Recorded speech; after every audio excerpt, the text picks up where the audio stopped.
Hello learners, welcome to literature land.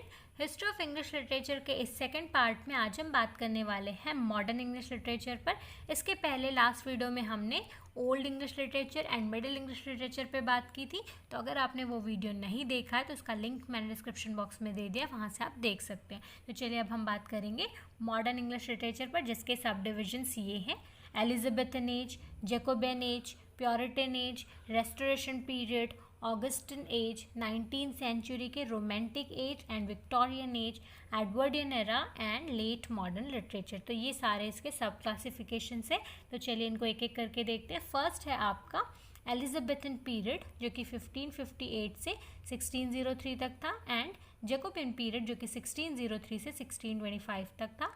पर W.H. Hudson ने इन दोनों पीरियड्स को अलग अलग नहीं माना है। उन्होंने एलिजाबेथन पीरियड को 1558 से 1625 तक माना है, और इस एज का नाम क्वीन एलिजाबेथ फर्स्ट के नाम पर रखा गया था, जो कि ट्यूडर फैमिली की लास्ट मोनार्क थी। W.H. हडसन ने क्या कहा है?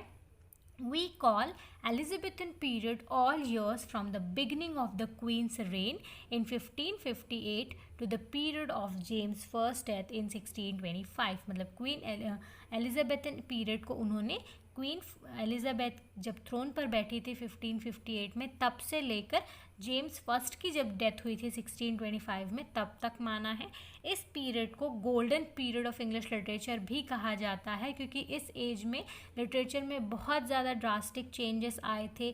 बहुत से जो इम्पोर्टेंट राइटर्स थे like Shakespeare, Christopher Marlowe, Ben Jonson, Bacon जैसे बड़े बड़े राइटर्स इस एज में इंट्रोड्यूस हुए थे। बहुत से इम्पॉर्टेंट वर्क्स इस एज में इंट्रोड्यूस हुए थे। लिटरेरी ट्रेंड्स में भी बहुत ज़्यादा, जॉनराज में बहुत ज़्यादा डिफरेंस आए थे। ड्रामा के नए नए फॉर्म्स आए, ऐसे इंट्रोड्यूस हुआ इस एज में। सॉनेट्स, लिरिकल पोइट्री, तो बहुत सारे चेंजेस लिटरेचर में आए थे, और बहुत सारे इंपॉर्टेंट वर्क्स भी इसी एज में लिखे गए थे।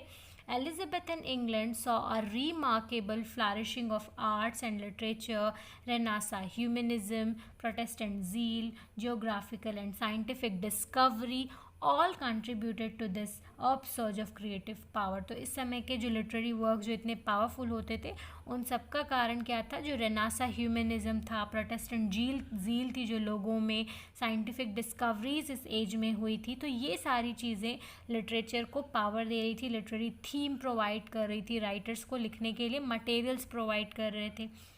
फर्स्ट इंग्लिश ट्रेजेडी गॉर्बोडक जो पहली इंग्लिश ट्रेजेडी मानी जाती है, जैसे ट्रेजेडी ऑफ फेरेक्स एंड पोरेक्स भी कहते हैं, वो इसी एज में लिखी गई थी। और इस ट्रेजेडी को first tragedy written in blank words भी माना जाता है। मतलब ब्लैंक वर्ड्स में लिखी गई पहली ट्रेजेडी थी, जो थॉमस नॉर्टन एंड थॉमस सेक्विल का कोलैबोरेटिव वर्क थी। ये दोनों राइटर ने मिलकर लिखा था, थॉमस नॉर्टन एंड थॉमस सेक्विल। पहली जो कॉमेडी थी राल्फ रॉयस्टर डॉयस्टर, वो भी इसी एज में लिखी गई थी, जो निकोलस ओडॉल ने लिखी थी। तो ये पहली ट्रेजेडी गॉर्बोडक और पहली कॉमेडी राल्फ रॉयस्टर डॉयस्टर इसी एज में लिखी गई थी। Establishment of the theatre in 1576 में ये द थिएटर नाम का जो थिएटर है वो एस्टैब्लिश हुआ था। इसके अलावा the Rose, the Swan, the Globe, ये 3 थिएटर 1599 में एस्टैब्लिश हुए थे। तो इस तरह से ड्रामा जो था वो बहुत ज़्यादा फ्लरिश हो रहा था इस एज में, थिएटर्स एस्टैब्लिश हो रहे थे इस एज में, तो बहुत चेंजेस आ रहे थे। इसीलिए इस एज को गोल्डन पीरियड भी कहा जाता है। लिटरेरी ट्रेंड्स की अगर हम बात करें तो लिरिक पोइट्री, सॉनेट्स इस एज में इंट्रोड्यूस हुए थे। इसके पहले भी सॉनेट्स लिखे जाते थे, पर इटालियन सॉनेट्स लिखे जाते थे। इंग्लिश में सॉनेट लिखने का जो ट्रेंड है वो इसी एज से स्टार्ट हुआ था। ड्रामा का बिल्कुल नया फॉर्म इस एज में इंट्रोड्यूस हुआ। जो इंग्लिश ड्रामा के जो फादर कहे जाते थे शेक्सपियर, वो इस एज में ड्रामा लिखते थे। क्रिस्टोफर मार्लो के फेमस ड्रामाज इसी एज में लिखे गए। ऐसे भी एक नए फॉर्म के रूप में इंट्रोड्यूस हुआ इस एज में। मेन पोइट्स की अगर हम बात करें तो एडमंड स्पेंसर, जिनका फेमस वर्क था the Faerie Queene, Edmund Spenser भी बहुत इंपॉर्टेंट राइटर हैं, इन्हें भी पढ़ना बहुत ज़रूरी है। फिलिप सिडनी ने बहुत इंपॉर्टेंट वर्क्स लिखे। एन एपोलॉजी फॉर पोइट्री, ये इनका क्रिटिकल वर्क है। इन्होंने सॉनेट्स भी लिखी, दोनों ने, एडमंड स्पेंसर ने भी लिखी सॉनेट्स, फिलिप सिडनी ने भी लिखे। प्री शेक्सपियरन ड्रामेटिस्ट की अगर हम बात करें तो यूनिवर्सिटी विट्स। तो यूनिवर्सिटी विट्स जो थे ये ऐसे प्ले राइट्स का ग्रुप था जिन्होंने Oxford university and Cambridge university से अपनी एजुकेशन ली थी। तो इसमें आपके आते हैं Christopher Marlowe, Robert Greene and Thomas Nashe, जिन्होंने कैम्ब्रिज यूनिवर्सिटी से अपनी एजुकेशन ली थी। इसके अलावा John Lyly, Thomas Lodge and George Peele, जिन्होंने ऑक्सफोर्ड यूनिवर्सिटी से अपनी एजुकेशन ली थी। तो वो इस ग्रुप में शामिल है यूनिवर्सिटी विट्स। कौन कौन है? Christopher Marlowe, Robert Greene, Thomas Nashe, John Lyly, Thomas Lodge and George Peele. तो ये आपको याद रखने हैं सारे राइटर्स के नाम।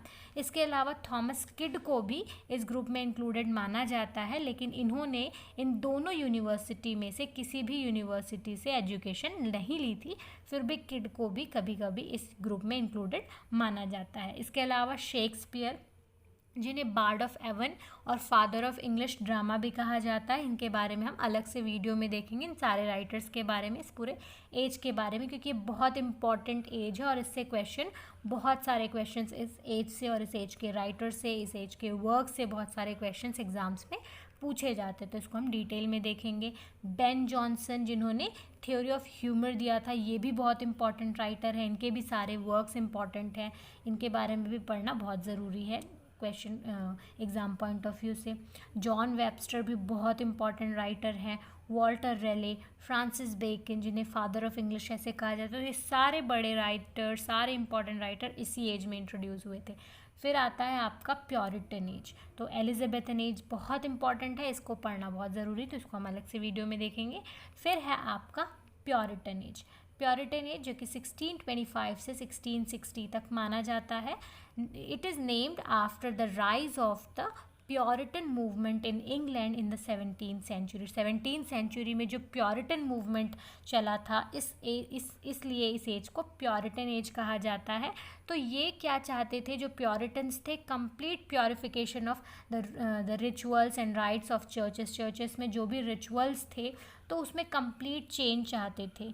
जैसे मोनार्किकल सिस्टम था, जिसे हम कहते हैं कि राजा का बेटा राजा बनता था, तो उसमें उस समय चर्च में यही प्रथा चली आ रही थी कि हायरार्किकल सिस्टम जिसको कहते हैं, हायरार्किकल सिस्टम उस समय चल रहा था। तो ये कंप्लीट प्योरिफिकेशन चाहते थे, चर्च के जो भी रिचुअल्स थे उसमें प्योरिफिकेशन चाहते थे, इसलिए इन्हें प्योरिटन कहा जाता था। और ये जो ग्रुप था इनका, इन्हें प्योरिटन्स कहते थे।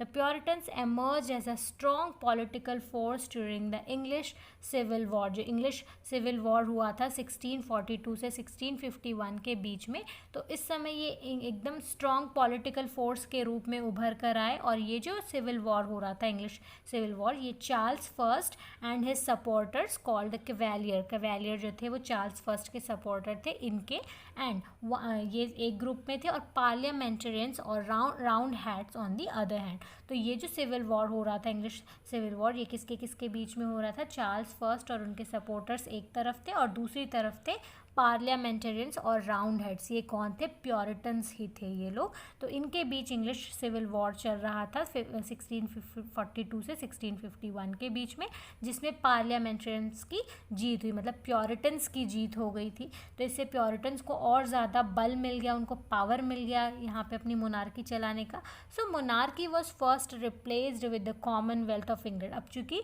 इस समय चार्ल्स फर्स्ट की तो डेथ हो जाती है इस वॉर में, तो चार्ल्स फर्स्ट की डेथ के बाद अब प्रॉब्लम आ जाती है मोनार्की की कि अब थ्रोन पर कौन बैठेगा। तो थ्रोन पर कोई नहीं होने की वजह से पहले इसकी जो सत्ता थी वो कॉमनवेल्थ ऑफ इंग्लैंड को दे दी गई, जो कि 1649 से 1653 तक था। इसलिए इस एज को 1649 से 1653 को कॉमनवेल्थ ऑफ इंग्लैंड कहा जाता है। एंड उसके बाद फिर प्रोटेक्टरेट जो कि 1553 से 1660 तक था, और ये प्रोटेक्टरेट कौन था? Oliver Cromwell. तो ओलिवर क्रॉमवेल जो था ये बहुत क्रूअल शासक था, इसने पर्सनल रूल वहाँ पे चलाया इंग्लैंड में। तो 1653 से 1660 तक का जो टाइम था वो बहुत ज़्यादा नीरस और बहुत ज़्यादा बैरन पीरियड था, क्योंकि इस समय कोई भी इम्पॉर्टेंट लिटरेरी वर्क्स नहीं लिखे जा रहे थे, सिर्फ और सिर्फ रिलीजियस वर्क्स ही लोग पढ़ रहे थे, और इनके जो ड्रामा थे और जो ऐसे वर्क्स जिनसे खुशी मिले लोगों को, वो सारे बैन कर दिए गए थे। मतलब लोगों की खुशी को बैन कर दिया गया था और सिर्फ एक ही बुक पढ़ी जा रही थी उस समय, और वो थी Bible. Literature of puritan as की अगर हम बात करें इस एज की लिटरेचर की, the literature of the Puritan age was characterized by a spirit of sombreness and pensiveness. इस समय का जो लिटरेरी वर्क था वो क्या प्रेजेंट कर रहा था? Spirit of sombreness and pensiveness. लोग बहुत ज़्यादा निरस थे, निराशावादी जीवन जी रहे थे। निराशावादी वर्क्स भी उस समय लिखे जा रहे थे, क्योंकि सारे जो थिएटर्स थे वो डिमोलिश कर दिए गए, सारे थिएटर्स गिरा दिए गए और ड्रामा पे बैन लगा दिया गया। Religious verses, theological tracts and political treatise replaced romantic poetry। इसके पहले जो romantic poetries लिखी जा रही थी उन सबको replace करके religious verses and theological tracts and political treatise जो हैं वो सामने आने लगे। According to John Richard Green ने क्या कहा था? A great moral change came over the people of England. England became the people of a book and that was the Bible. इन्होंने क्या कहा था? England became the people of a book and that was the Bible. मतलब England के लोग अब सिर्फ Bible ही पढ़ रहे थे और बाइबल एकमात्र सहारा था। इसके अलावा कोई भी इम्पॉर्टेंट और ऐसे वर्क जिससे प्लेजर मिले लोगों को, उन सब पे बैन कर दिया गया था, क्योंकि क्रॉमवेल जो था एक क्रूअल शासक था। With the outbreak of the Civil War, theatres were closed down because the Puritans considered theatre as immoral and depraved. क्योंकि प्योरिटन्स का मानना था कि जो थिएटर्स हैं ये इमोरल हैं और लोगों को करप्ट करने वाले हैं, भ्रष्ट हैं, इसलिए उन्होंने थिएटर्स को बैन करवा दिया, बंद करवा दिए, सारे थिएटर्स क्लोज करवा दिए। इस एज के मेन पोइट्स की अगर हम बात करें तो इनको 3 ग्रुप्स में डिवाइड किया गया था: Spenserian poets, cavalier poets and metaphysical poet. तो स्पेंसरियन पोइट्स कौन थे? नाम से ही समझ में आ रहा है, जो स्पेंसर को फॉलो करते थे। They imitate the style and themes of Spenser's poetry like, और ये इंपॉर्टेंट राइटर हैं Spenserian writer: Phineas Fletcher, Giles Fletcher, George Wither, William Browne and William Drummond. तो ये सारी चीज़ें आपको याद रखनी, क्योंकि क्वेश्चन इस तरह से पूछा जाता है कि स्पेंसरियन राइटर्स में कौन कौन से राइटर्स इंक्लूडेड थे, तो आपको याद रखना पड़ेगा Phineas Fletcher, Giles Fletcher, George Wither, William Browne and William Drummond. फिर है आपका कैवेलियर पोइट्स। कैवेलियर पोइट्स कौन थे? They were the group of English gentleman who gathered at the court of Charles the first. Charles first के court में ये सारे जो कैवेलियर्स थे ये इकट्ठे होते थे, and because of their loyalty and support for him. और ये जो थे चार्ल्स फर्स्ट के लॉयल सपोर्टर थे, लॉयल थे उसके लिए, चार्ल्स फर्स्ट के लिए, और उनके लिए ये पोइट्रीज लिखते थे, उनकी प्रेज में पोइट्री लिखते थे, इसलिए ये क्या कहलाते हैं? Cavalier poets. Their poetry aims to entertain rather than provoke. तो इनकी जो पोइट्री थी एंटरटेन करने के लिए थी, प्रोवोकिंग नहीं थी, ऑडियंस को प्रोवोक नहीं करती थी। जैसे इस एज की वैसे थीम देखी जाए प्योरिटन एज की, तो वो बहुत पेंसिव और सोम्बरनेस थी, पर ये जो राइटर थे कैवेलियर राइटर, ये एंटरटेन करने के लिए, चार्ल्स फर्स्ट को एंटरटेन करने के लिए लिखते थे। According to doctor Munib Ayub, cavalier poets reflect the lighter side of life. क्योंकि उस समय जो लाइफ थी प्योरिटन्स की वो पूरी तरह से निरस थी, पर इन्होंने कैवेलियर पोइट्स ने क्या रिफ्लेक्ट किया था? The lighter side of life and literature in the 17th century, the gay, hopeful, passionate and amorous kind of poetry. इनकी पोइट्री जो होती थी वो गे, होपफुल एंड पैशनेट होती थी रादर देन पेंसिव, क्योंकि इस समय के जो राइटर थे वो पेंसिव राइटिंग लिखते थे, पर ये ऐसे राइटर थे जिन्होंने अपने वर्क में गे एंड होपफुलनेस को प्रेजेंट किया। इसके जो कैवेलियर राइटर्स थे वो कौन कौन थे? Robert Herrick, Thomas Carew, John Suckling and Richard Lovelace. ठीक है, Robert Herrick, Thomas Carew, John Suckling and Richard Lovelace, ये कैवेलियर पोइट्स से थे। फिर आता है आपका मेटाफिजिकल पोइट्स। मेटाफिजिकल पोइट्स नाम से ही समझ में आ रहा है, मेटा मीन्स होता है बियॉन्ड एंड फिजिक मीन्स होता है रिलेटेड टू फिजिकल एंटिटीज़। तो बियॉन्ड फिजिक्स मतलब ये कि जो इस ग्रुप के जो राइटर्स थे वो भौतिकता से परे बात करते थे, मतलब स्पिरिट की बात करते थे, स्पिरिचुअल लव की बात करते थे, इंटेलेक्चुअलिटी को फॉलो करते थे. These poets united by the common characteristics of wit, inventiveness and a love of elaborate stylistic manoeuvres. तो ये जो थे किसको फॉलो करते थे? विट को फॉलो करते थे. इन्वेंटिवनेस होता था इनके वर्क में, विट दिखती थी. तो इनका जो वर्क था वो इंटेलेक्चुअल होता था, जो स्पिरिचुअलिटी को फॉलो करता था, ना कि फिजिकल एंटिटी को. Their poetry was rich in intellectual complexity. और इस समय के जो इस ग्रुप के जो राइटर थे, John Donne, George Herbert, Richard Crashaw, Henry Vaughan, Andrew Marvell. ठीक है, ये सारे मेटाफिजिकल पोइट थे. John Donne, George Herbert, Richard Crashaw, Henry Vaughan and Andrew Marvell. इनके अलावा other important writers, Abraham Cowley, John Milton बहुत important writer हैं इस एज को एज ऑफ मिल्टन भी कहा जाता है. प्योरिटन एज को एज ऑफ मिल्टन भी कहा जाता है, और ये बहुत इंपॉर्टेंट राइटर है जॉन मिल्टन. इनसे भी बहुत सारे क्वेश्चंस पूछे जाते हैं. इनका जो इम्पॉर्टेंट एपिक है पैराडाइज लॉस्ट, इससे भी बहुत सारे क्वेश्चंस पूछे जाते हैं. इसके अलावा रॉबर्ट बर्टन, थॉमस हॉब्स, ये सारे इंपॉर्टेंट राइटर हैं.